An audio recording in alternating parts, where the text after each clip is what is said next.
ഏതാണ്ട് 1881 ബുക്കാനൻ എന്ന് പറയുന്ന ഒരു സാഹിബിനെ ഇവിടുത്തെ സാമൂഹിക സ്ഥിതി വിലയിരുത്തി റിപ്പോർട്ട് കൊടുക്കുന്നതിന് വേണ്ടി മലബാറിൽ നിയമിച്ചു. അപ്പോൾ ഈ മലബാറിലെ കൊട്ടാരങ്ങളെല്ലാം ഓല കെട്ടിയ വീടുകളായിരുന്നു.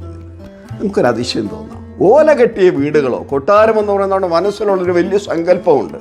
സാധാരണക്കാരന്, അതായത് നായർ സമൂഹത്തിന് കീഴെയുള്ള, അതായത് ഈ ചാതുർവർണ്ണ പട്ടികയിൽ പെടാത്ത സമൂഹത്തിന് ഓല കെട്ടാനും അവകാശമില്ലായിരുന്നു.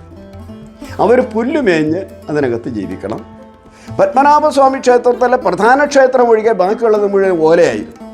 ആ ഓല കെട്ടുവാനുള്ള അവകാശം കൊടുത്തിരുന്നത് നെടുമങ്ങാട്ടം ചില പ്രാമാണിക കുടുംബങ്ങൾക്കാണ്. ഈ ഓല മാറ്റി ഓടുമേയാൻ ഉത്തരവിടേണ്ട ഒരു ഗതികേടിലേക്ക് രാജസ്ഥാനം മാറുന്നതിന് പ്രകൃതി ഒരു ദുരന്തം സമ്മാനിക്കുകയുണ്ടായി. തിരുവിതാംകൂറിൽ ഏറ്റവും വലിയ മാർക്കറ്റ് എന്ന് പറയും, ഒന്ന് കോട്ടാറും മറ്റത് കൊല്ലമായി. അങ്ങനെ കൊല്ലത്ത് കമ്പോളം ഒരിക്കൽ തീപിടിച്ചു പകൽ സമയത്ത്.